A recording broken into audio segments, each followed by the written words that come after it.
Ceci est un livre audio autogénéré par Google. À la mémoire d'Aymeric Wellich. 1892 à 1943. Avant-propos. Cette recherche prend son origine dans une réflexion concernant les Juifs de France, leur histoire, et plus précisément la façon dont cette histoire a été reçue dans l'opinion publique lorsque celle-ci pense la nation, réagit comme conscience nationale appuyée sur une mémoire. L'hypothèse de départ est celle-ci. La nation aurait méconnu ce qu'il faut bien appeler une part d'elle-même. Il serait alors possible d'affirmer, ou de suspecter, un problème d'ignorance, dont l'étendue et la profondeur resteraient à apprécier au sein de la conscience nationale.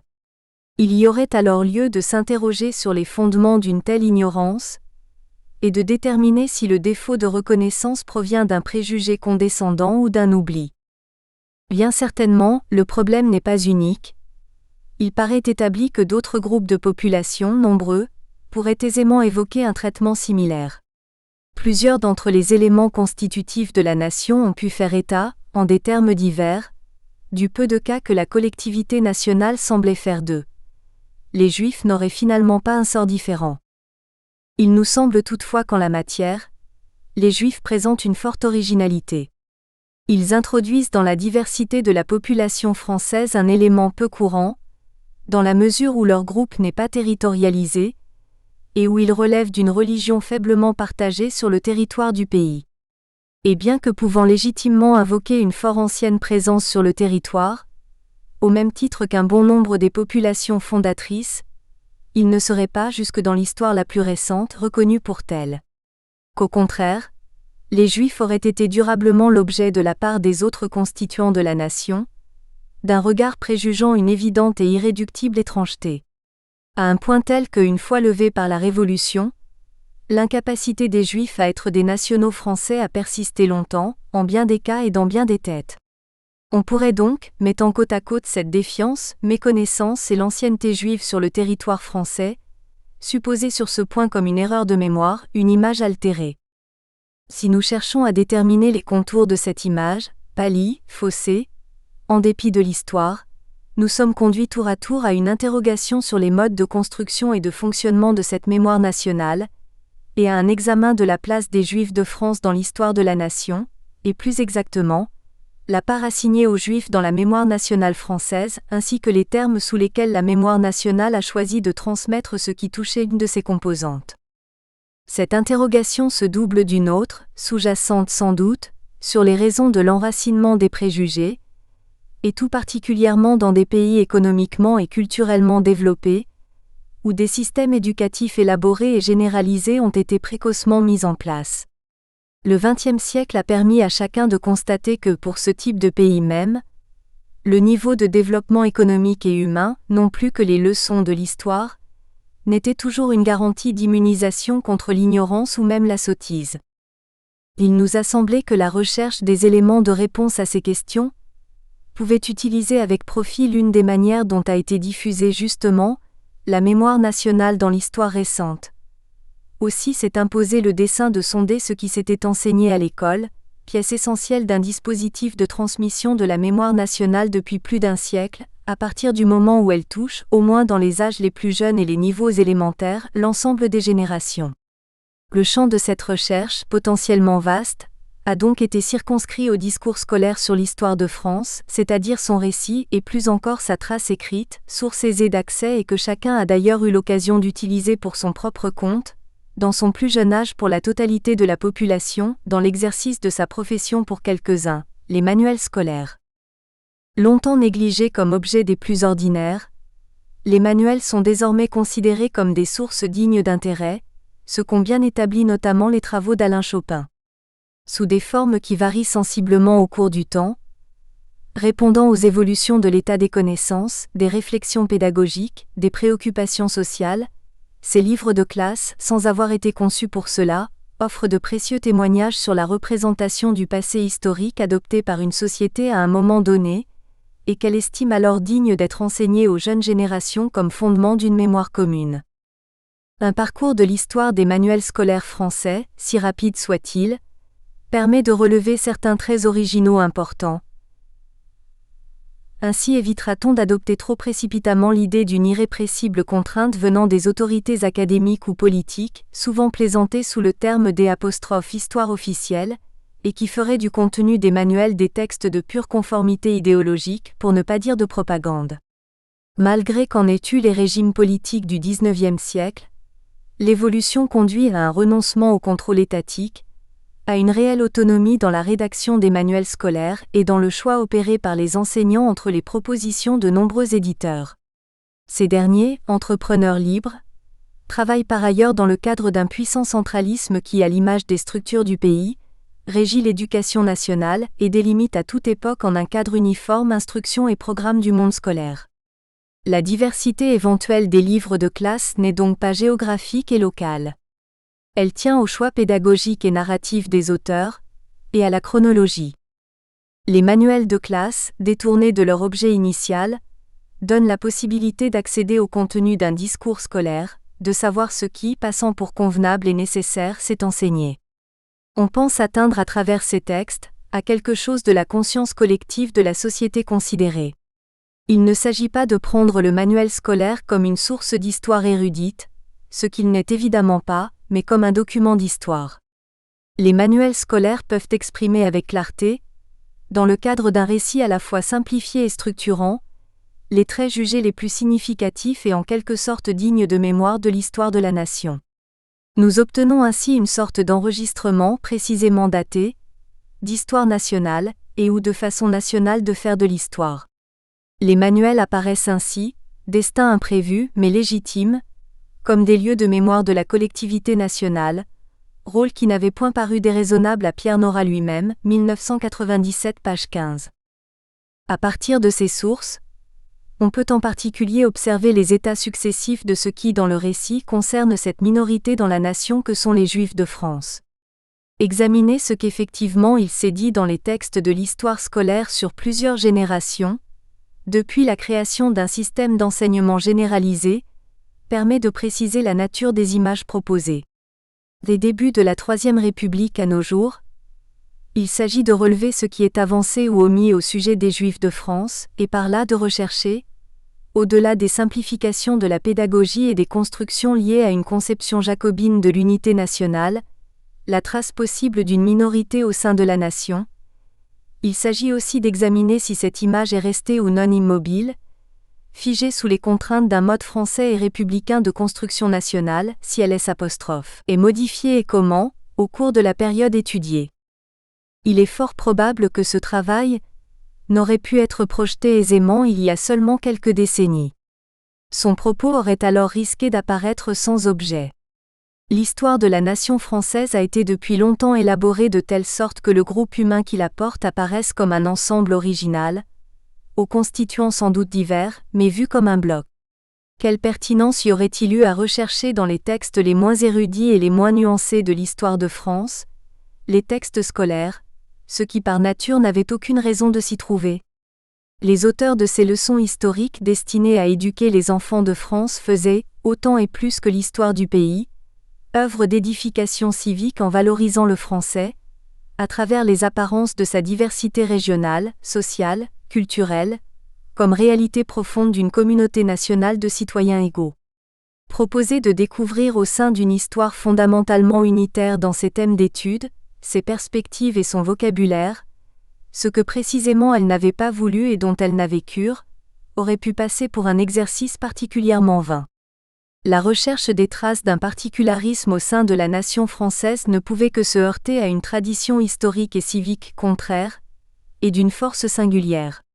L'histoire de la nation française a été principalement une sorte d'histoire sacrée de la France toujours déjà là, où les peuples et les territoires prédestinés à la composer ne se trouvaient séparés que par une anomalie temporaire, appelée naturellement à disparaître. Toute l'histoire de France est d'une certaine façon le roman de l'unité française, c'est-à-dire une construction certes longue et parfois menacée, mais selon un plan de toute éternité où se trouvent merveilleusement accordées la raison et la providence, c'est-à-dire les fondements de deux puissants courants nationaux, fréquemment antagonistes par ailleurs, convergeant sur ce point. Mais en outre, un tel projet était et peut-être encore de nature à susciter plus que de l'étonnement ou de l'incompréhension, de l'irritation, s'obstiner à individualiser un groupe, de fait et de volonté coulé dans l'ensemble national, l'en extraire en soulignant à toute force des singularités peut paraître aller à rebours de l'histoire républicaine. Et ce d'autant plus, que le groupe ainsi recherché n'a eu que trop à se plaindre des effets d'une particularisation postulée à son encontre de l'extérieur et sans son aveu, à des fins d'exclusion. L'étude et la valorisation de particularités au sein de la République ne sont plus toutefois considérées de nos jours comme des démarches incongrues. Sur ces questions, on peut affirmer que les sensibilités se sont très largement modifiées. Depuis une trentaine d'années, la conception de la nation française, tout en demeurant assurément fortement unitaire comme y pousse la tradition historique de la France, admet plus aisément l'idée d'une pluralité des origines et des composantes.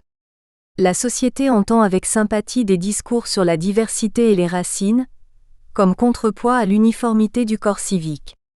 En évoquer la réalité et l'histoire, montrer une France multiple, n'est plus assimilable à un archaïsme. Chercher pour les mettre en valeur, les éléments de la mosaïque France, est devenu une entreprise licite et qui met en relief des caractères oubliés, tués ou refoulés, des populations françaises longtemps soumises au nivellement dit jacobin. Une double observation est peut-être enfin nécessaire. Ce travail n'a pas pour objet de définir les fondements d'une histoire scolaire qui serait réputée bonne, établie sur le procès fait à une histoire donnée pour mauvaise. Il n'y a pas davantage ici la volonté d'une revendication de type particulariste, tendant à pousser en avant une communauté, quitte à la susciter ou la reconstituer à marche forcée. Nous souhaitons avant tout répondre à une interrogation sur l'histoire nationale, véritable passion française comme a pu dire Philippe Joutard, 1993-2000, ses moyens et ses fins, les façons dont elle se déploie et met en ordre le passé. Une problématique de l'absence. Lorsqu'on évoque ce groupe, d'emblée constitué en bloc par un mot qui le désigne, de qui parle-t-on ? L'histoire des Juifs de France n'est pas aujourd'hui une inconnue. Elle permet de dégager un ensemble de traits caractéristiques, repérables sur la longue durée, et qui confèrent à ce groupe une originalité dans l'ensemble français. Une histoire française des Juifs 1. La présence des Juifs est ancienne sur le territoire, attestée dans la Gaule du IVe siècle, vraisemblable à partir du 1er, voire du 2e siècle avant Jésus-Christ 2. En revanche, jamais les Juifs n'ont été très nombreux. Environ 40 000 émancipés en 1791, de 500 à 700 000 personnes selon les estimations portant sur l'époque contemporaine 3. Ces groupes sont par ailleurs changeants. Par le nombre, dans le temps, dans l'espace, comme dans sa composition même, l'ensemble juif de France manifeste aussi à son corps défendant sans doute une extrême variabilité au point de parfois disparaître. La décision royale ordonnant leur expulsion définitive en 1394 ouvre ainsi une vaste parenthèse qui achève de placer les Juifs de France dans une étrange situation de suspens historique, en dehors de toute normalité française 4, où le sentiment des apostrophes. Une permanence juive repose en vérité sur des fondements extrêmement ténus, forme de vie quasi clandestine, ou communauté réintroduite par la conquête du précaré à l'intérieur d'un royaume qui les avait à un moment rejetés. Parler de Juifs de France revient à unifier un peu artificiellement des communautés diverses et parfois éphémères. À la veille de la Révolution, on distingue les Portugais du Sud-Ouest, établis à partir du XVIe siècle, les Juifs du Pape en Avignon et Comtat, depuis toujours, les Allemands d'Alsace, des trois évêchés et Lorraine les plus nombreux. Et aussi quelques Parisiens, qui sont là de manière semi-clandestine. Mais à ces Juifs français de souche en quelque sorte, qu'on aperçoit en voie d'homogénéisation au long du XIXe siècle, se sont joints entre 1880 et le milieu du XXe siècle d'autres Juifs émigrés de l'Europe centrale et orientale, des Balkans et du Levant, qui ont profondément modifié la composition, les assises et les caractères du judaïsme en France 5. Sans répondre pour leur part à la définition courante attribuée aux populations immigrées, les Juifs d'Afrique du Nord ont eux aussi, autour de 1962, dans de toutes autres circonstances, bouleversé la situation en place. Ainsi la réalité géographique du fait juif s'accorde à un héritage constamment recomposé. Ces ensembles minoritaires que sont les Juifs de France se rattachent à une collectivité plus vaste, transfrontalière, à forte personnalité religieuse et culturelle. Ce qui nous ramène à l'origine d'une définition des Juifs et de la manière dont ils ont été perçus. rassemblés par une religion, mais en même temps diasporiques parce que profondément rattachés à un peuple qui n'est pas d'ici par la géographie ni par l'histoire, et à qui leurs ennemis ont toujours nié une francité réelle. Les Juifs de France, à l'image des Juifs en général, entretiennent un rapport singulier à l'espace, ne disposant pas d'une référence déterminée dans la durée à un territoire allant de soi. S'il se trouve certains lieux plus ou moins associés à une présence juive dans l'histoire, il n'y a pas de région juive, de province juive. On écartera aussi le lien avec un territoire extérieur tel que celui que peuvent entretenir les membres d'un groupe immigré, l'État d'Israël, après 1948, jouant un rôle récent et très différent. Il est une autre forme d'étrangeté. Les communautés juives, en France comme dans tout l'Occident, sont des îlots émergeant d'un océan chrétien. Insolite présence en vérité, utilisée à des fins de témoignage et d'enseignement théologique par les autorités ecclésiastiques. Convenablement répertoriés, contenus, stigmatisés, les Juifs ont droit à la protection de l'Église 6. Ils ont donc eu leur place, et cette intolérable présence juive est d'une certaine manière bel et bien admise, traitement qui n'a été accordé à personne d'autre. Simultanément, elle ne se conçoit que dans une situation nécessaire d'abaissement, justifiée et confortée par un enseignement du mépris, selon la célèbre formule de Jules Isaac, systématiquement inculquée au cours des siècles. De là procède cet autre aspect, le fait d'avoir été une minorité exclue, refoulée, indésirable à plusieurs moments de son histoire française, totalement à la merci de ses voisins, comme des autorités, et en conséquence, objet d'une remarquable série de mauvais traitements. Après avoir su trouver avantage à la présence des Juifs, les princes capétiens s'attachent à rendre toujours plus sévères les conditions de leur présence avant de décider leur expulsion. L'ancienneté de la présence juive en Gaule, qui était réelle, qui avait même en des temps très reculés du haut Moyen-Âge trouvé des modes d'insertion paisibles, a probablement achevé de perdre de son évidence. Et toute forme de légitimation française des Juifs est devenue du même mouvement une sorte d'absurdité. Ce caractère si particulier de l'histoire des Juifs se complique encore du fait que les violences ainsi encourues ne se sont pas limitées au lointain passé.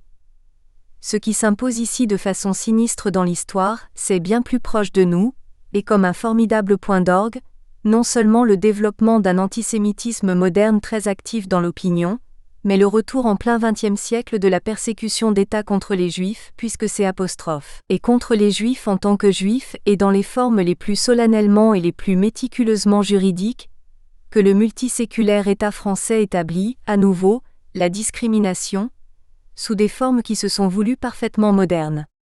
Donc, au fil des temps, il nous faut bien constater ici une tradition tenace et de longue durée dans l'histoire de la France. Pour s'en tenir aux épisodes les plus visibles, essentiellement depuis les violences contemporaines de la première croisade de 1096 ou l'affaire de Blois de 1171, et les expulsions très officielles des XIIe et XIVe siècles, d'un côté jusqu'au moment antisémite. Pierre Birnbaum, 1998, de la fin du XIXe siècle et au statut des Juifs de 1940, de l'autre. Une aussi longue permanence ne peut qu'enraciner l'image d'une communauté dont le vécu essentiel reposerait sur la persécution et la violence subie, contenu tout de même hautement problématique. L'intégration des Juifs dans la nation française s'est faite, mais d'une manière incomparable. L'entrée des Juifs dans la nation n'a aucunement adopté la forme traditionnelle de l'addition de territoires, par laquelle a été réalisée la construction de la France selon un projet rétrospectivement habillé de nécessités historiques, et que l'histoire nationale mettra en scène comme une marche triomphale à l'Hexagone. Certes, l'adjonction de populations juives aux populations du Royaume de France a pu se faire aussi par la conquête de nouvelles provinces, comportant des Juifs comme un supplément imprévu à l'ensemble gagné, sans entraîner pour eux d'incorporation significative. L'entrée véritable dans la nation française a été une entrée en bloc, juridique, civique, formellement établie en 1791. Moins d'un siècle plus tard, dans une situation très différente il est vrai, l'accès des Juifs d'Algérie à la citoyenneté n'est pas sans réitérer quelque élément de cette originalité. Ce mode resté unique de nationalisation rappelle que l'entrée des Juifs dans la nation française soulevait des difficultés particulières. L'argument qui faisait d'eux une nation à part était encore soulevé au moment où se discutait leur admission, et alors que la Révolution se proposait de fonder un peuple au sein duquel aucun groupe constitué, aucune nation d'aucune sorte ne se voyait reconnaître une existence légitime. Il est remarquable que les adversaires les plus déterminés de l'intégration des Juifs après 1789 aient persisté dans leur vision d'une nation juive irréductible, au point de réfuter comme irréaliste son accueil dans un corps national d'individus égaux. L'objection d'incompatibilité n'avait été produite pour aucun autre des groupes humains présents sur le sol français, antérieurement réunis sous l'autorité du roi de France. En fait, même aux yeux de ceux qui considéraient les Juifs d'un œil bienveillant, l'obstacle n'était pas anodin. Rabot-Saint-Étienne les décrit bien comme un peuple arraché à l'Asie, formule qui ne s'applique qu'à eux.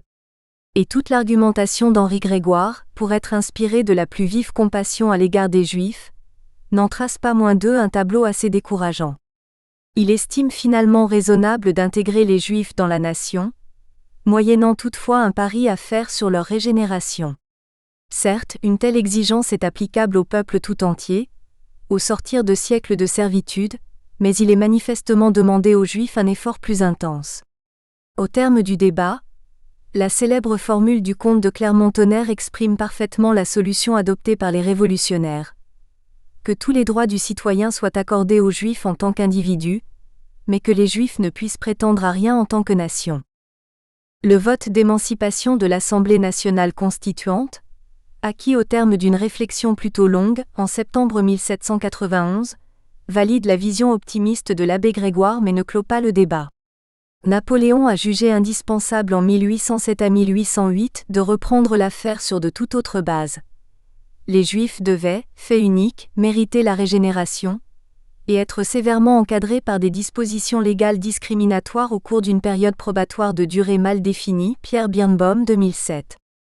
Cette réserve, considérable mais assez vite tombée, est devenue une simple aspérité, point trop soulignée dans l'appréciation d'un parcours somme toute heureux, par lequel s'était réalisée la sortie du ghetto, Jacob Katz 1984. Indices et preuves néanmoins ne manquent pas, de la persistance d'un vieux fond de méfiance dans la culture commune, aussi bien du côté des élites que dans les classes populaires. Sans doute jouait l'appartenance à une religion dissidente, et lourdement chargée des fruits négatifs de l'enseignement séculaire de l'Église perfusé dans la société, comme l'a montré Jules Isaac. La France, comme tout l'Occident, ne s'était pensée au cours d'une longue histoire que comme fondamentalement, existentiellement chrétienne. La mise à l'écart des Juifs incrédules et déicides, théologiquement évidente, s'était accompagnée d'une répulsion quasi naturelle à l'égard d'une religion réputée fausse, dévoyée et pétrie de superstitions grossières, même pour des philosémites. Mais le dépassement de cette situation ne dépend pas seulement et mécaniquement d'un reflux de l'emprise chrétienne sur les esprits. Parmi les hommes des Lumières, épris d'émancipation, acquis généralement à la tolérance religieuse dans un monde qui jusqu'alors l'avait constamment ignoré, on remarque la position d'un courant dont Voltaire est le plus notable représentant, qui voit dans les Juifs moins des victimes de persécution que les frères aînés de l'infâme, et leur manifeste en conséquence plus de mépris que de sympathie. En même temps, les Juifs se trouvent dans la configuration religieuse de la France un peu moins isolée, dans le voisinage des Huguenots, chrétiens certes mais ayant connu de dures persécutions et la mise au ban de la société d'Ancien Régime, n'ayant pas eux non plus d'existence pleine et entière jusqu'à la Révolution. De manière frappante, les avancées du sort des protestants sont accompagnées de celles des Juifs ou les précèdent de peu. Une atténuation de la rigueur dans les dernières années de la monarchie, puis le bénéfice des conquêtes de la Révolution, l'organisation officielle des cultes dans le sillage du Concordat. Il a bien existé en France une réelle affinité élective entre ces deux communautés, Patrick Cabanel, 2004. Au bout du compte, les Juifs, très précisément en tant que communauté religieuse, auront bénéficié du triomphe de la liberté des croyances dans le pays entre les dernières années de la monarchie absolue et la monarchie de Juillet. Les hommes de la Révolution avaient postulé l'égalité, ce qui comportait pour les Juifs une émancipation, acquise en 1791. Il restait à articuler ce projet universaliste à un modèle national, tel que le proposèrent par la suite un Fustel de Coulanges ou un Renan, autour de la volonté, du vouloir vivre partagé. Le mode d'intégration des Juifs à la nation, avec ses traits originaux, donne naissance aux Israélites, citoyens français de confession mosaïque, selon une terminologie appelée à un notable succès. Sans doute n'en laissait-il pas moins subsister à l'insu de la plupart des contemporains, des problèmes dormants potentiellement redoutables. La nation France, une construction précoce. Se pencher sur une histoire des Juifs de France, impliqués dans une construction qui dépasse leur groupe, renvoie à une interrogation sur les sources mêmes de la France. Quelle serait donc cette France, dont chacun sait qu'elle n'entre pas si tôt dans l'histoire, et quel peuple bénéficierait d'un droit d'entrée naturel ou acquis en son sein? Longtemps, le droit de la guerre et de la conquête suffit à peu près, plus récemment le choix librement exprimé des peuples. Les Juifs pour leur part ne relèvent d'ailleurs exactement d'aucun de ces modes. Sans doute l'idée de nation est récente, et on l'a volontiers associée à la Révolution qui lui aurait donné contenu et vigueur, sous la forme d'une construction politique et intellectuelle, la grande nation, à partir de L', agrégat inconstitué de peuples désunis, décrit par Mirabeau au moment où L', ancien régime va disparaître, et appelé à une durable survie, Eugène Weber 1976-83, Maurice Agulon 1988, tome 2, page 149. Mais elle avait été précédée par le sentiment d'une longue histoire commune, au point de faire de la connaissance de l'histoire de France une condition très raisonnable et suffisante au fait d'être français. André Burguière, 1993-2000, page 295. En effet, contradictoirement avec le constat d'une grande diversité de peuples, les premiers signes d'une mémoire de la France sont anciens. Cette mémoire manifesterait une forte continuité, à travers une longue évolution historique dont les racines plongent sans doute jusqu'au Moyen Âge, pour atteindre sa pleine maturité après 1789, et participerait vigoureusement à la structuration de la collectivité. Précoce et permanente, nouée autour d'une histoire constitutive d'identité, cette mémoire tendrait à exclure toutes les autres formes de mémoire collective. Les mémoires alternatives ne sont que peu prisées dans ce schéma mémoriel, comme introduisant une fracture dans le roman national. Quant aux mémoires complémentaires, leur admission obéit à des conditions restrictives, à raison d'un degré élevé de compatibilité avec la mémoire dominante, Philippe Joutard, 1993-2000. La source la plus visible de cette mémoire est une histoire institutionnelle, dont le premier souci est de légitimer, Marc Ferraud, 1985-87.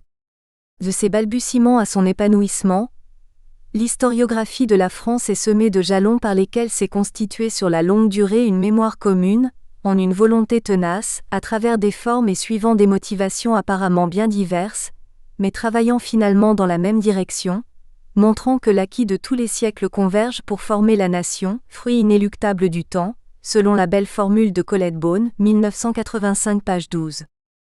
Les ouvriers de cette mémoire sont des clercs, au sens le plus large, qui établissent une chaîne à peu près continue depuis les lointaines enfances du royaume mérovingien jusqu'à la République triomphante, depuis les érudits des communautés monastiques du plus haut Moyen-Âge jusqu'aux chercheurs universitaires contemporains. Cet effort continu, sous des formes érudites ou vulgarisées, contribue à donner du corps à une conscience collective. Celle-ci, observe-t-on, se construit en même temps que l'État et dans son nombre, à un point rarement atteint peut-être dans l'histoire des vieilles nations d'Europe 7. Au terme de la course, on est en présence d'un parcours majestueux et cohérent. Certes, l'histoire ainsi élaborée par les clercs ne saurait être d'abord autre chose que celle des puissants du royaume. Elle s'écrit en quelques lieux privilégiés, foyers peu nombreux, mais irradiants. Elle s'adresse à un public évidemment restreint, mais maître des hommes et des choses, dont elle alimente et conforte l'imaginaire et dont le cercle ira croissant. Elle marque certains moments décisifs de la cristallisation de l'identité nationale, estimée d'un point de vue historiographique, comme l'indique Pierre Nora à propos de l'immatériel de la nation, 1997 page 737. Dans les ateliers d'histoire proches des rois, un long travail collectif s'attache à mettre en forme une mémoire royale, certes, mais aussi par extension progressive, l'épopée d'un peuple, d'abord réduit aux prélats et aux barons, plus tard élargi aux gens de plume, de robes et de marchandises. Bernard Guenet, 1997, pages 744 et 750, qui commence à être posé aux côtés et au-dessous du roi face aux autres, les étranges nations. L'effort des ecclésiastiques relayé par les serviteurs laïcs de la monarchie, établi très tôt, probablement dès avant la fin du Moyen Âge, un corpus non négligeable, à caractère historique, qui a diffusé dans une partie sans doute limitée mais significative de la population. Ici se trouve, à travers un récit originellement dynastique, la matrice d'une histoire monarchique, chrétienne, française et par là déjà nationale. Pierre Nora, 1997, page 737. Les lettrés du XVIe siècle assurent qu'une avancée décisive, en des temps de troubles et d'extrême danger pour le royaume, à la mémoire historique de la France, en faisant ressortir aux yeux de ses lecteurs la consistance de l'héritage national, faisant entrevoir une image de la nation très ancienne, antérieure à tout, y compris aux dynasties elles-mêmes, plaçant l'identité nationale hors de tous les faits contingents. Corrado Vivanti, 1997, page 769. Point de doute pour Philippe Joutard. Si mythologie nationale il y a, c'est bien jusqu'au XVIe siècle qu'il convient de remonter pour en trouver les traces.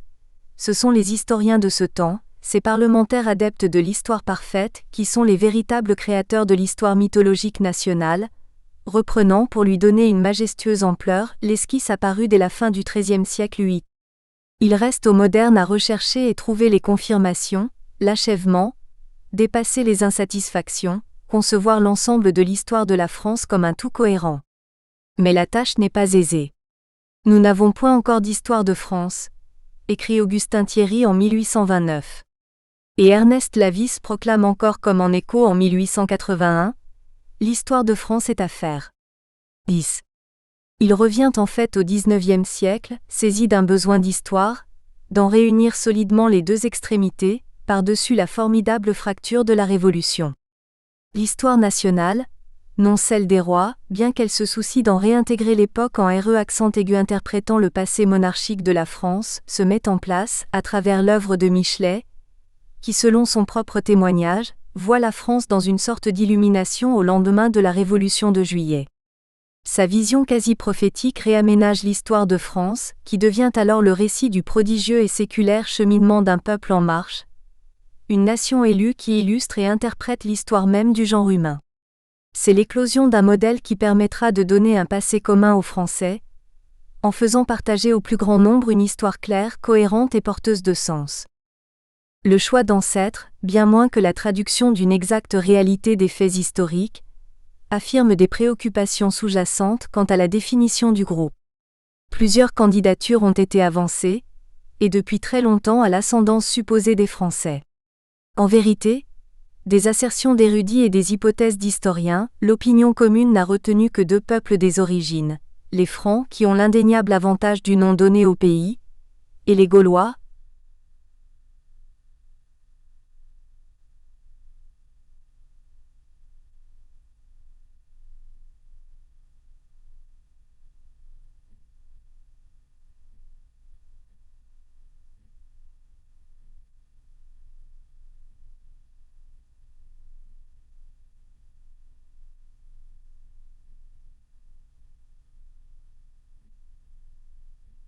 Réputés ses premiers occupants, masse humaine quelque peu obscure mais incontestable. Au début étaient les Francs, auxquels les clercs du 7e siècle s'étaient empressés de découvrir de nobles origines troyennes. Puis le 16e siècle de Pasquier intronise les Gaulois seuls légitimes prétendants à la respectable paternité de la France, rôle dans lequel ils ont été souvent conviés, jusqu'à l'époque la plus récente, dans la conscience nationale française. Aujourd'hui même, l'opinion la plus universellement répandue garde, fortement enracinée, le souvenir sans nuance d'un enseignement fondé sur nos ancêtres les Gaulois, et même, dans une large mesure, l'assurance de la véracité du fait. Il reste donc que, d'une manière appuyée et quasi constante, l'histoire de France a été volontiers associée à des mythes fondateurs mettant en scène un peuple ancien, ancré dès les origines perceptibles dans un cadre achevé, en quelque sorte parfait. Voici les artisans d'une fondation lointaine qui a conféré au groupe national ses caractères propres, un héritage transmissible, mais qui ne peut guère être retouché. Ils participent alors à une conception nationale fermée. C'est bien en poussant dans ce sens que des courants nationalistes xénophobes ont pu s'emparer du mythe gaulois vers la fin du XIXe siècle, avec pour conséquence tout à fait essentielle une remise en cause de la conception politique de la nation au profit d'une image jouant de l'idée d'une filiation ethnique. Sans qu'il soit nécessaire d'aller aussi loin, la mémoire française des élites s'est nourrie de ce cadre commode et justificatif opportunément fourni, accréditant l'idée d'un donné anciennement constitué. Idée plaisante et efficace, qui en tout cas aura démontré une remarquable capacité d'adaptation aux dynasties, aux régimes politiques, aux états successifs de la société, aux évolutions des mentalités. En même temps, on comprend qu'elle ne s'intéresse guère aux traits individuels ou collectifs dont l'originalité pourrait distraire de l'essentiel. Les diverses communautés entreaperçues n'y sont évoquées que le bref instant de leur absorption, considérée comme naturelle, dans l'État. Plus encore, dans le roman national, où les grandes fractures sont illégitimes, les mémoires partisanes, pourtant violemment affrontées aux heures les plus sombres pour l'unité du pays, se sont évanouies, ou ont finalement fait silencieusement leur nid à l'intérieur d'une mémoire englobante. Les mémoires religieuses minoritaires y proclament positivement leur intégration. Il n'est pas jusqu'aux mémoires sociales qui n'y trouvent un cadre adéquat. L'intérêt porté aux particuliers, à la province et aux petites patries, lorsqu'il est validé par l'autorité, agit alors comme étape élémentaire d'accès et première marche d'initiation au groupe national. Jean-François Chanet, 1996, Anne-Marie Thiès, 1997. Quant au regard porté sur les hommes venus de l'extérieur, il est généralement accordé à ce dispositif. Tout se passe comme si les contours de la nation étaient depuis longtemps déterminés, et que, comme l'exprimait crûment André Siegfried, la France était en fait une vieille nation rigide, car achevée. Elle sortirait toute constituée des siècles anciens. Cela revient à imposer fortement l'idée d'un ensemble fait, nation imperméable dont l'essence et les valeurs ne peuvent plus dépendre d'aucun des apports ultérieurs et extérieurs permis par l'histoire. Le destin heureux de ces nouveaux ou autres venus est alors de se fondre dans l'ensemble de la nation France. Le propos de Fernand Braudel sur l'identité de la France reprend à sa manière le schéma national, employant une image saisissante lorsqu'il parle de ces nombreux individus qui, depuis notre préhistoire jusqu'à l'histoire très récente, ont réussi à faire naufrage sans trop de bruit dans la masse française. 11. L'histoire scolaire comme apogée du roman national. Lorsque l'histoire déborde du cercle étroit des constructions savantes et de l'éducation des élites pour s'adresser à l'ensemble de la population, elle conserve les traits originels de la structure latente, alimentée de longue date par la chaîne des érudits et serviteurs de l'État. Mieux, dans sa forme scolaire, nécessairement simplificatrice et niveleuse, elle en offre une illustration particulièrement accusée et par certains aspects, dira-t-on, caricaturale. De tous les foyers de savoir irriguant la société, et susceptible de façonner le sens commun, l'école est l'un des plus tardivement développés, mais aussi l'un des plus efficaces. Depuis le XIXe siècle, en effet, elle a étendu progressivement son champ d'action à la totalité des enfants du pays, reléguant à bonne distance les sources traditionnelles du savoir collectif. Ici peuvent se révéler les aspirations et les représentations de la société, à travers ce qu'elle a jugé digne d'être transmis aux jeunes générations, saisies dans leur totalité à partir du moment où se généralise l'instruction. On ne discutera certes pas l'évidence d'une fonction essentielle qui lui est assignée, dans le sillage des Lumières. Servir la propagation des connaissances, condition de la pleine réalisation des potentialités des individus et gage de l'harmonie des sociétés. Mais aussi, et pour des raisons qui avaient à voir avec l'effort d'enracinement d'un régime, le développement de l'école de la Troisième République devait, dans l'esprit de ses fondateurs, contribuer à la formation d'un corps national homogène disposé à accepter, comprendre, aimer et défendre la République. Il était jugé nécessaire et politiquement raisonnable de donner à l'ensemble des générations montantes une culture commune, gage de rapprochement des futurs citoyens et de solidité de la société à venir, ainsi que de susciter la conscience d'une patrie dépassant les limites perceptibles. Eugène Weber, 1976-83, page 482. Maurice Crubellier, 1991, page 39 et 45, Dominique Borne, 1995, page 125. Il est remarquable que l'essor de l'école aille de pair avec la mise au premier plan d'un enseignement historique, et tout particulièrement, d'une histoire qui à elle seule ferait la nation, susciterait des Français à partir d'un agrégat aléatoire et disparate de peuples. Une histoire permettant d'accéder à une communauté plus large, plus abstraite aussi. Une histoire qui, à défaut de prétendre former des historiens, ce qui n'est pas le but recherché, serait apte à créer une identité collective. La France n'est-elle pas ce pays où l'histoire a fini par constituer un enseignement obligatoire dans toutes les sections et toutes les années de la scolarité obligatoire, de 6 à 18 ans. Antoine Prost, 1996, page 17. C'est sous son aspect instrumental qu'est présentée le plus fréquemment de nos jours l'histoire inculquée sous la Troisième République, dans une version dont Ernest Lavis reste le légendaire créateur. À la fin du XIXe siècle, des facteurs décisifs ont concouru à nouer très étroitement l'école et l'histoire nationale, non sans entraîner des conséquences capitales en termes de conscience collective. Dans cette perspective, l'œuvre de Lavis, véritable monument dédié à la nation française, est exemplaire. Par l'entremise de ses ouvrages, Catéchisme à l'école et sommes destinés au grand public, Maurice Crubellier, 1991, page 47, Lavis, instituteur national, a tendu à la France un miroir où elle n'a plus cessé de se reconnaître, Pierre Nora, 1997, page 891, et a accepté longtemps de se complaire.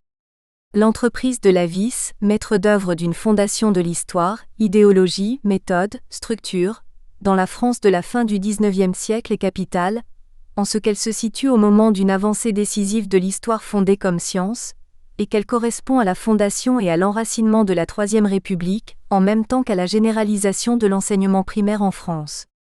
Les conditions du travail de transmission de mémoire nationale se trouvent alors complètement bouleversées. Administrateur de l'histoire en France, fondé de pouvoir de la science historique triomphante, espèce de pape de l'histoire, Maurice Crubellier, 1991, pages 46 à 47, Lavis donne à la mémoire nationale une forme efficace et pédagogique, affirmant bien haut les structures d'une eschatologie républicaine articulée sur la nécessité et l'éternité de la France. Il n'est pas sûr que cette formidable construction, écornée par les ans et les réalités, moquée par les contempteurs d'une histoire devenue depuis longtemps démodée, n'ait conservé la figure d'une référence qui ne parvient pas à tout à fait se périmer. Mais dans un tel schéma national, pilier de la culture commune des enfants de la République, il n'est pas de place pour les particularismes.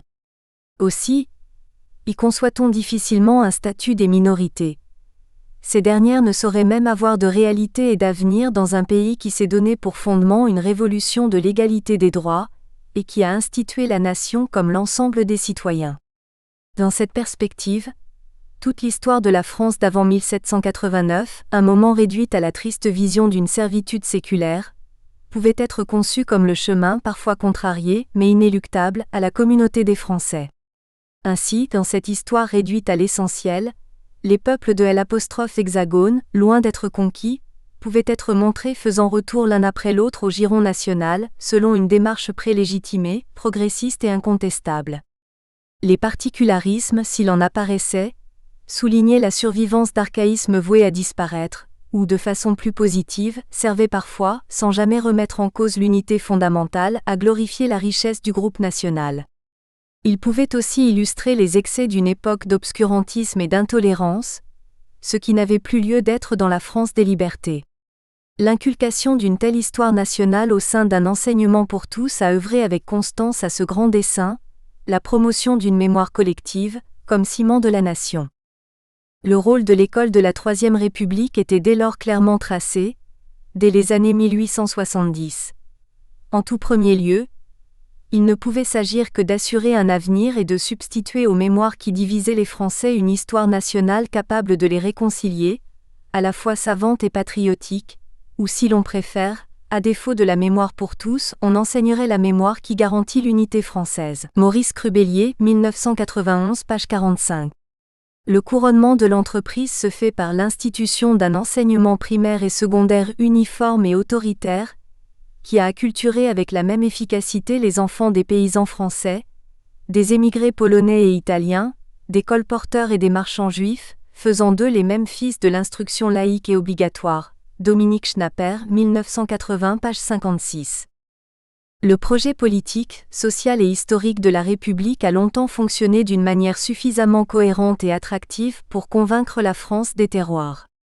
L'histoire nationale, largement diffusée, avec une considérable force de persuasion, a accoutumé la conscience collective à des conceptions où prime la seule destinée digne d'être retenue et inculquée, celle du groupe national. Le reste était affaire plus intime, presque privée en quelque sorte. La question de la place des Juifs de France dans l'histoire n'est pas séparable de celle des conditions de la construction de la mémoire nationale française. Vouloir établir une archéologie de la présence des Juifs dans le schéma national, c'est aller tout à fait à contre-courant. C'est rechercher, en dépit des simplifications de la pédagogie et des orientations d'une représentation convenue, la trace d'une mémoire minoritaire dont l'expression n'est en aucune façon le but ultime assigné à l'éducation des jeunes Français. Dans la logique générale du récit national, une telle apparition supposerait de puissants motifs. Avoir laissé des indices consistants, et plus encore avoir apporté une réelle utilité au récit global. L'apostrophe israélitisme est un produit du laminage imposé par le roman national à la France des terroirs, à ceci près qu'il n'est pas traité comme un particularisme régional, vaguement ridicule et arriéré, ou au mieux auxiliaire soumis de la modernité nationale à laquelle il apporte une richesse honorée et disciplinée, et qu'il ne bénéficiera donc point des menues compensations consenties par la nation aux grands hommes issus des provinces, mais comme l'héritier d'une religion respectable, ayant rien à craindre dans la France tolérante des droits de l'homme et de la liberté des croyances.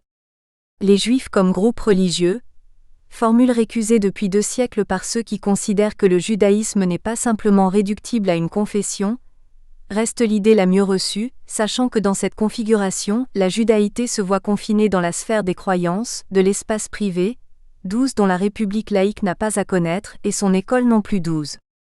La présence des Juifs dans l'histoire de France dépendrait alors strictement d'un régime touchant l'histoire des religions. Ce n'est pas forcément rien. Par exemple, l'histoire scolaire ne méconnaît pas le cas particulier des protestants de France. Elle parle de la Réforme, des guerres de religion, de la révocation de 1685, de la persécution des protestants.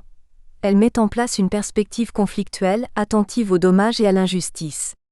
Supposons à partir de ce modèle qu'à l'égard des Juifs un traitement historique comparable ne serait donc pas en principe inimaginable. Hors de cela, on a toutes les raisons de penser que l'image des Juifs n'avait lieu d'être particulièrement gravée ni dans la mémoire nationale de la France, ni dans son histoire scolaire.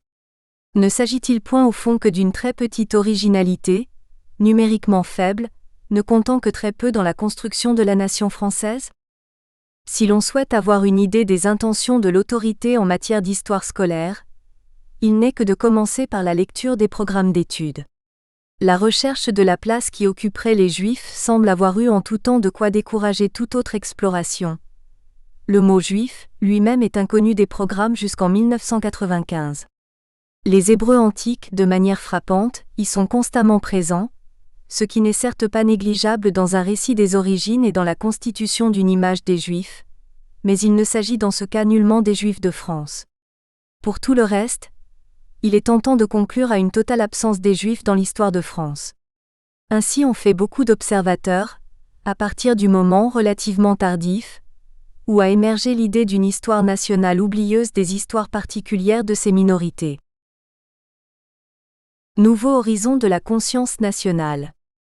Devant ce qui peut paraître une impasse, il est possible d'avancer une hypothèse.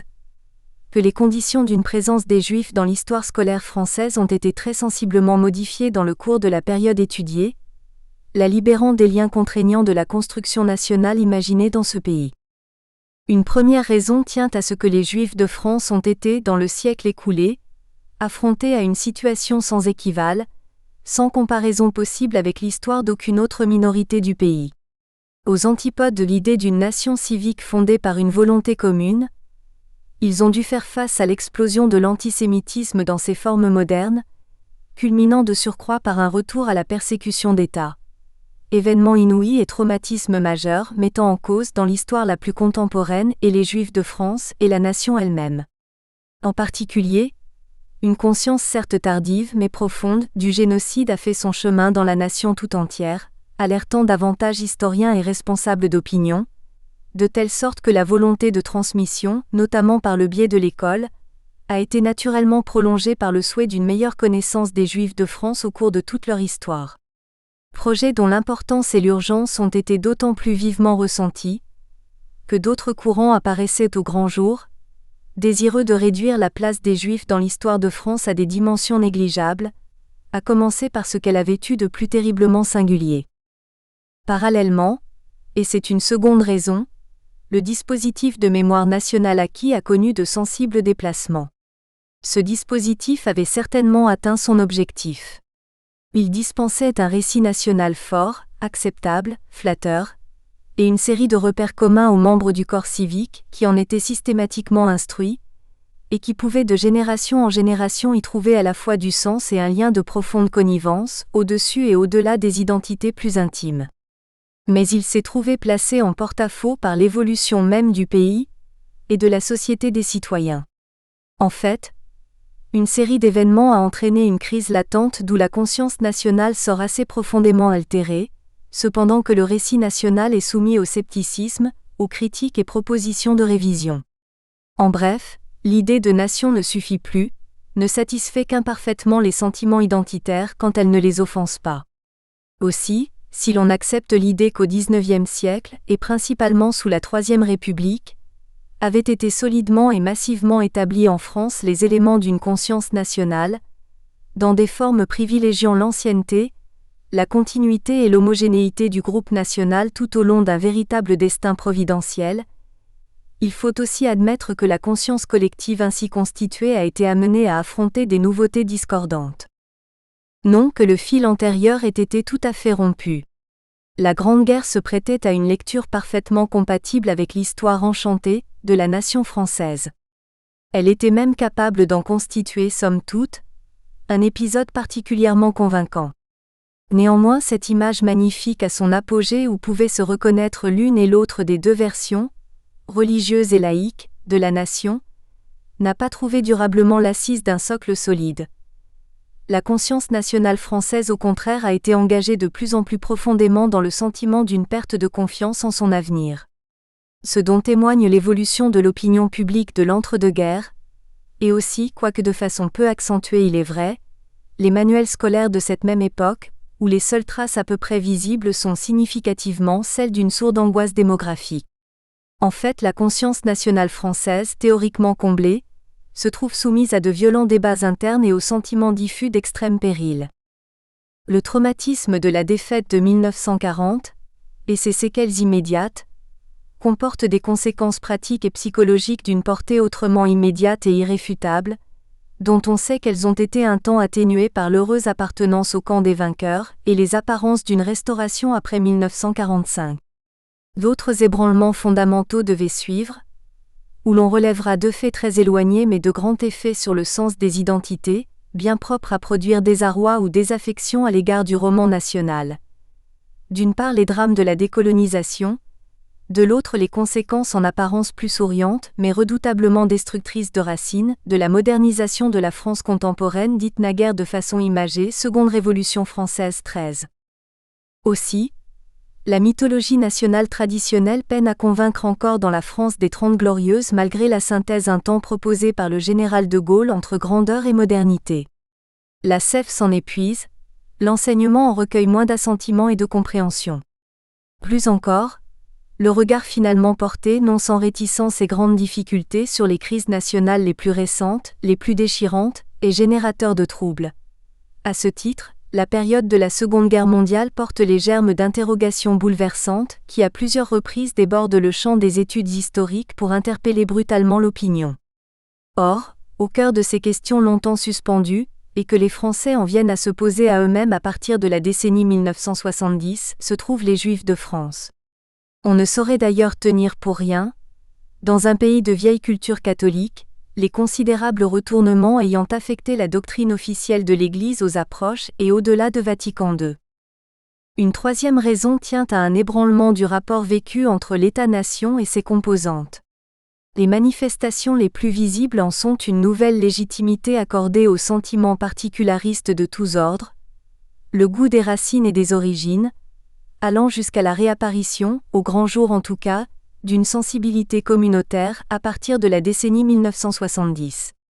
Le regain de faveur accordé au pays, aux petites patries, aux ancêtres, a permis bien plus qu'auparavant une expression du groupe originel. Par ailleurs, le message républicain traditionnel s'est simultanément affaibli. Ce message, qui avait structuré la mémoire nationale à l'apogée de l'école, ne peut plus être formulé ni reçu de nos jours tel qu'il le fut. La machine à intégrer, dont il constituait une pièce majeure ne fonctionne plus si efficacement, tandis que chacun peut constater que l'idée nationale se trouve plutôt délaissée, et grignotée quasi quotidiennement par le supranational européen et l'infranational des petites patries régionales, ethniques et culturelles. La version nationale installée, affectée par des doutes et troubles, moins attirante, moins recevable, parfois sévèrement décrédibilisée, a vu se dresser à côté d'elle des formes de mémoire bien plus difficilement complémentaires, voire ouvertement dissidentes et irréductibles. D'une manière générale, il s'agit d'un mode de plainte en omission, ou comme il se dit fréquemment en occultation, voire manipulation diverses. On se trouve donc dans une altération du modèle traditionnel du savoir historique scolaire. Un signe important de cette altération serait une brusque divergence entre une tradition de mémoire collective et l'histoire. Une rupture du cercle enchanté entre histoire, mémoire et nation qui avait jusque-là entretenu plus qu'une circulation naturelle, une circularité complémentaire, une symbiose à tous les niveaux, scientifique et pédagogique, théorique et pratique. Pierre Nora, 1997, pages 27 à 28. Ce mouvement de retour aux identités particulières, Dominique Schnapper, 1980, jouant sur des registres variés, régional, religieux, national, a été accompagné d'une demande nouvelle, a suscité des approches nouvelles. En même temps, l'enseignement de l'histoire est devenu plus perméable à ces revendications qu'il ne l'avait été pendant toute la période de construction de la République et celle de l'édification et de la consolidation de l'esprit républicain par l'école. Une place se découvre pour d'autres mémoires, dont on admet peu à peu avec la légitimité une possible existence autonome.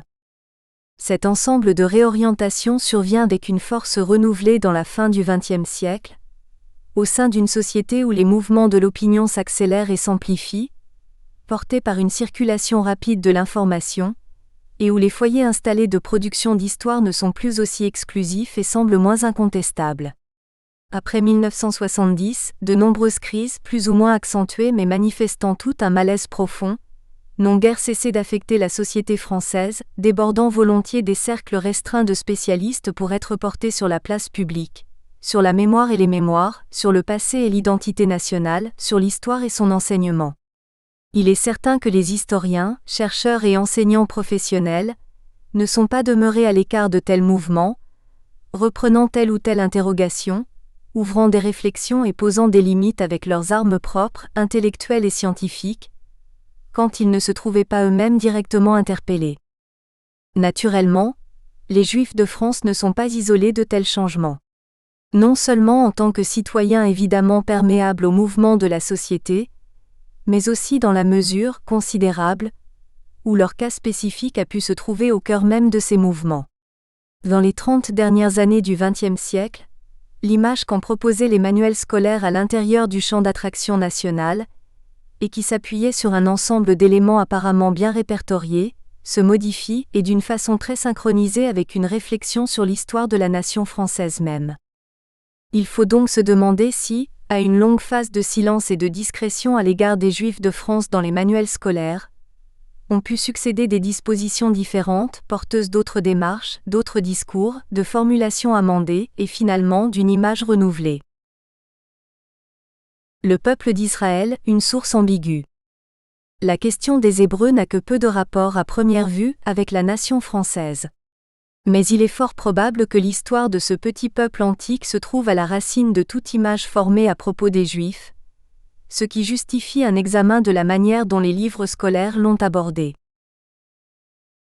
Une présence continue dans les programmes d'enseignement.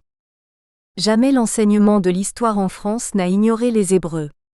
À la différence de bien des peuples de l'Antiquité, ces derniers ont résisté aux nombreux allègements de programmes, et subsistent de nos jours dans le paysage scolaire aux côtés d'autres peuples porteurs des prestigieuses civilisations anciennes, égyptiens, grecs, romains.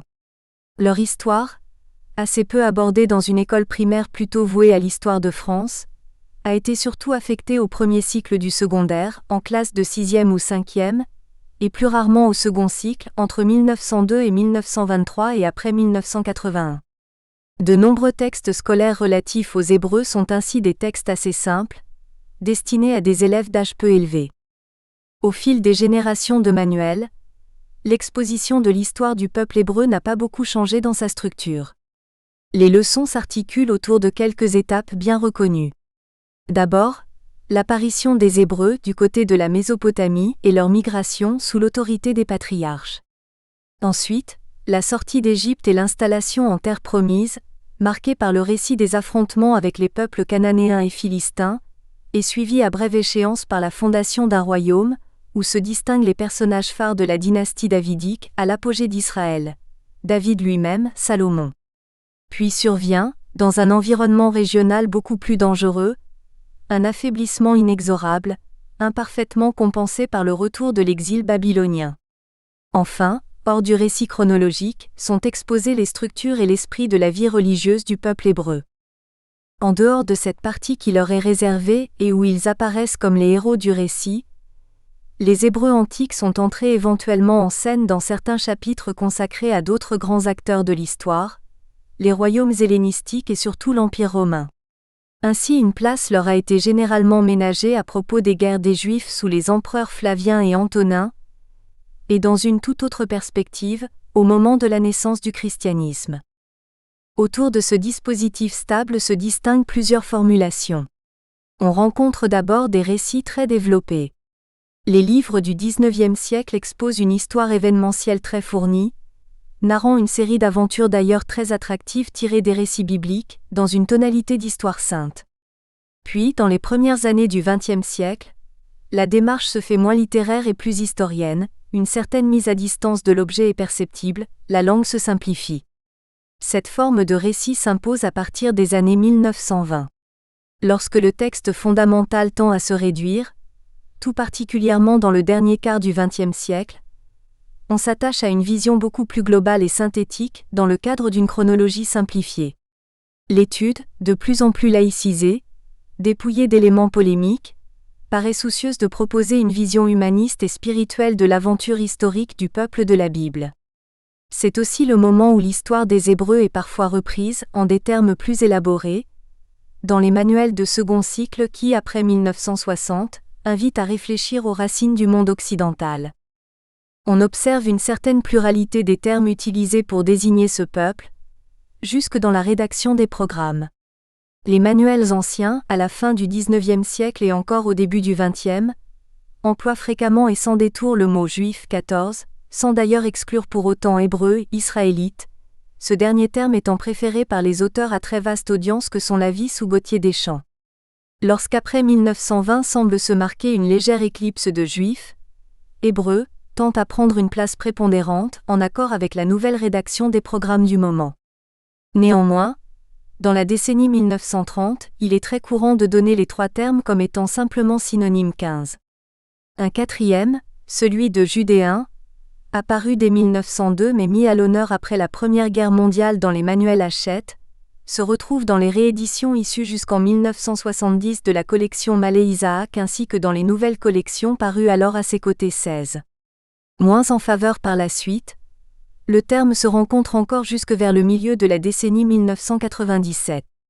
Quoi qu'il en soit, on remarque à partir de 1960 une grande instabilité dans l'usage des termes, d'une maison d'édition à l'autre, et même à l'intérieur de chacune. Les auteurs, notamment les plus anciens, ne se sont pas toujours souciés de justifier les termes qu'ils utilisaient. Ceux qui s'y essayent s'attachent à montrer qu'ils ne sont pas interchangeables. Hébreu pose peu de problèmes.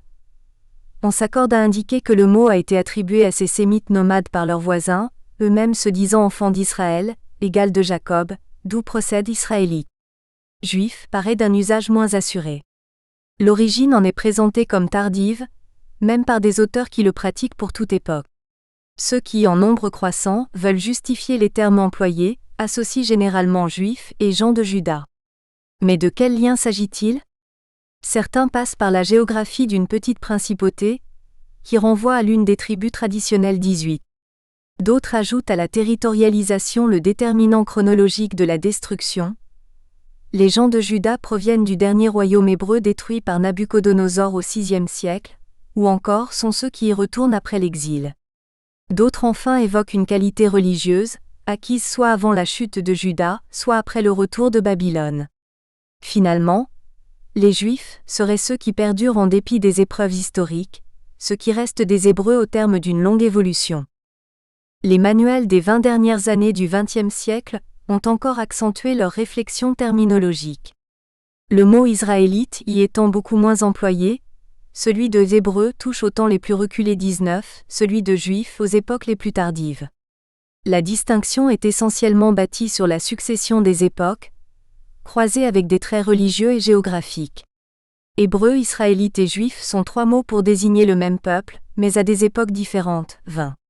Le temps des malheurs introduit les Juifs, que ce soit en tant qu'originaires du Juda d'avant l'exil ou d'après le retour, et finalement comme pratiquants d'une forme évoluée de la religion ancienne 21, encore que le terme au sens religieux soit souvent employé pour toute époque.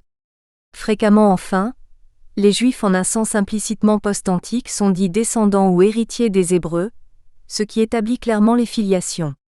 Les plus fines analyses terminologiques concluent que Juif est désormais le terme le plus courant pour désigner les descendants des anciens Hébreux. 22. Une sortie d'histoire ? Selon un usage courant, les manuels d'histoire proposent une structure de récit allant d'une naissance à un effacement, par les étapes de l'épanouissement puis du déclin. Si l'histoire des Hébreux ne fait pas exception, sa fin est l'occasion de variations qui laissent paraître une inhabituelle forme d'incertitude sur ce peuple évanoui. Les auteurs de toute époque ont placé la fin de l'histoire des Hébreux à la chute des royaumes, soit en 587 au plus tard, associant donc leur existence historique à celle d'une structure politique, d'un État, selon un schéma qui transpose dans le passé des thèmes familiers aux individus du XIXe et du XXe siècle. Cependant, la plupart ne manquent pas de signaler aussi, au-delà de l'exil à Babylone, le retour des Hébreux dans leur ancienne patrie pour y entreprendre une restauration. Par là prend forme une persistance des Hébreux, mais selon une présence alanguie, sur une longue période pendant laquelle ils sont placés avec une dose d'autonomie modeste et précaire et d'ailleurs mal définie, sous la domination effective de maîtres successifs dont ils ne peuvent que rarement se déprendre, les Perses puis les Grecs puis les Romains. Presque toujours, quelques phrases d'un ton crépusculaire relatent cette étrange fin suspendue, dont la vie s'offre un exemple des plus achevés. Il fut plus tard permis aux Juifs de revenir chez eux et de rebâtir le temple. Ils vécurent obscurément dans le pays de Juda jusqu'au temps où parut Jésus-Christ. 23. Ce crépuscule historique diffère quelque peu des conclusions habituellement réservées à l'étude des peuples dans les manuels. Les Hébreux n'y seraient plus des acteurs de l'histoire, mais l'histoire n'en aurait pas tout à fait fini avec eux. Chez certains auteurs, comme on le verra, cette évocation d'une survivance en demi-teinte peut parfois être plus étoffée et développée selon deux perspectives, d'ailleurs non exclusives, l'évolution de la religion et le fait diasporique. Mais aussi, la mise en suspens qui conclut les chapitres voués aux Hébreux se trouve ponctuée par la venue d'autres occurrences où réapparaissent les Juifs, non plus comme sujets principaux, mais comme comparses indispensables dans l'histoire des autres. Si l'on écarte l'histoire des monarchies hellénistiques, dont la place dans l'enseignement a été très fortement réduite avec le temps, il s'agit des insurrections de 66 et de 132 après Jésus-Christ contre les Romains et de la naissance du christianisme, deux épisodes à travers lesquels survient, dans une dramaturgie particulièrement forte, un ultime complément à la question d'une sortie des Juifs de l'histoire. La guerre des Juifs des empereurs Flaviens, bien plus que la révolte sous Hadrien, a fait l'objet de mentions qui, pour s'être contractées à mesure de l'allègement des programmes et de la simplification des récits, n'ont jamais complètement disparu. L'année 70 après Jésus-Christ s'impose donc la plupart du temps comme véritable fin d'une histoire juive, relatée dans le cadre de l'histoire romaine. On y voit un écrasement total et définitif du peuple juif, assorti de sa dispersion physique. Ici est donc atteint le stade terminal d'un effondrement par étapes amorcé chez les Hébreux, plusieurs siècles auparavant. Lorsque dans les dernières décennies du XXe siècle, il n'est plus vraiment de place au récit détaillé, des documents avec leurs commentaires permettent de signaler même brièvement la ruine de Jérusalem et la sortie d'histoire des Hébreux. Le plus utilisé est le bas-relief de l'arc de Titus à Rome, où les soldats romains présentent le butin arraché au temple détruit. Des photographies actuelles du mur occidental peuvent également appeler le commentaire sur l'événement, ou encore, la présentation d'un dossier hors texte centré sur le temple de Jérusalem 24. Le repère a donc conservé une pleine valeur. La naissance du christianisme, dont la place est autonomisée dans la période romaine, est aussi l'occasion d'une réapparition des Juifs. Le statut de cette histoire de la crise chrétienne du judaïsme est à l'évidence particulier puisque s'y trouvent directement mis en jeu les fondements de croyances très vivaces dans la société, alimentés par une puissante tradition culturelle et une forte imprégnation par l'histoire sainte. Les ouvrages des maisons d'édition confessionnelles se montrent de ce point de vue extrêmement déterminés. Mais beaucoup de manuels laïques participent d'un même sentiment, comme on peut le voir jusqu'au XXe siècle, au-delà même de 1920. La plupart s'orientent ensuite vers des récits à la fois respectueux et soucieux des aspects strictement historiques, plus écartés des questions de croyance, quoique n'hésitant pas toujours à faire appel à une connivence culturelle du côté du public des élèves 25. Quant aux livres adoptant une position critique, marquée par la libre pensée, ils sont très rares et paraissent avoir été mal reçus. Fait essentiel, on constate donc longtemps dans les textes scolaires la présence plus ou moins appuyée d'une tradition, qui énonce à propos du christianisme une sorte d'accomplissement, la venue d'un fait attendu et nécessaire. Et dans cette perspective, les Juifs sont placés en porte-à-faux. Dans cette histoire, le terme « les Juifs », pris dans un sens évangélique, va cesser de désigner seulement les héritiers des Hébreux pour s'appliquer désormais à ceux qui ont refusé la messianité de Jésus, et dans des circonstances telles qu'elles conduisent à sa mort. La tradition chrétienne a placé les Juifs dans un mauvais rôle. Sur ce point, le passage de l'histoire sainte à l'histoire peut dès lors être hautement délicat. En même temps, tous les auteurs sont nécessairement placés à la croisée de deux destins, au-delà de laquelle les chrétiens s'élèvent au statut d'une religion universelle, tandis que les Juifs sont soumis à un fort rétrécissement de leur horizon. Il leur faut rendre compte de cet effet historique de ciseaux. Parmi les auteurs qui se donnent la peine d'expliquer le fait des Juifs incrédules, il en est qui avancent l'hypothèse du malentendu. Ce Jésus qui prêche ne ressemble pas au Messie qu'on attend, glorieux, guerrier, véritable héritier de l'éclatante lignée de David, par qui doit se manifester la toute-puissance de l'Éternel, la déconfiture des oppresseurs et la prépondérance retrouvée du peuple d'Israël sur les nations. Cet homme modeste entouré de gens simples déçoit, mais beaucoup de Juifs qui attendaient un Messie triomphant, un nouveau David qui écraserait par les armes les ennemis d'Israël, ne pouvaient admettre un Messie qui proclamait « Mon royaume n'est pas de ce monde » 26. D'autres s'autorisent quelques reculs en indiquant qu'en ces temps-là, les Messies proclamés n'étaient pas rares, ce qui pouvait susciter quelque hésitation dans le peuple, et plus que de la méfiance chez ses responsables religieux 27. En revanche, signe manifeste d'une polémique pleinement active, des textes soulignent dans le scepticisme des Juifs l'aveuglement de gens incapables de s'élever au-dessus d'une conception matérielle et grossière du Messie, refusant de voir et de comprendre ce que la littérature prophétique avait pourtant annoncé. Ainsi les Juifs sont-ils mis en scène en tant qu'êtres bornés. Plus encore, se pose la question de leur culpabilité. L'importance dans l'ère culturelle chrétienne du thème de la responsabilité collective des Juifs dans la mort de Jésus n'est plus à démonter. Jusqu'à quel point les ouvrages scolaires ont-ils cédé à l'imprégnation de la vision chrétienne traditionnelle? À bien examiner la façon dont sont désignés les responsables impliqués dans la mort de Jésus, une certaine variété prévaut. On va, et dans les livres plus anciens surtout, devoir relever la plus simple et la plus générale des formulations, les Juifs. Et non point d'ailleurs les Israélites ou les Hébreux. La simplicité excessive des exposés permet un raccourci sec et dramatique fût-ce au détriment de la stricte réalité historique, de sorte que la décision et son exécution leur sont complètement attribuées, en une formulation commode autant que redoutable 28. Mais il s'agit aussi de beaucoup de Juifs fanatiques 29. Et plutôt que le peuple, sont mis en avant très généralement les hauts responsables religieux capables de manipuler la foule, notamment les pharisiens, les dévots juifs scandalisés par les faits et gestes de Jésus 30, mais traités dans des manuels de toute origine conformément à la définition qu'en donne une vieille tradition française. Nous espérons que vous avez apprécié cet aperçu. Pour continuer à écouter ce livre audio sur Google Play Livres, utilisez le lien dans la description de la vidéo.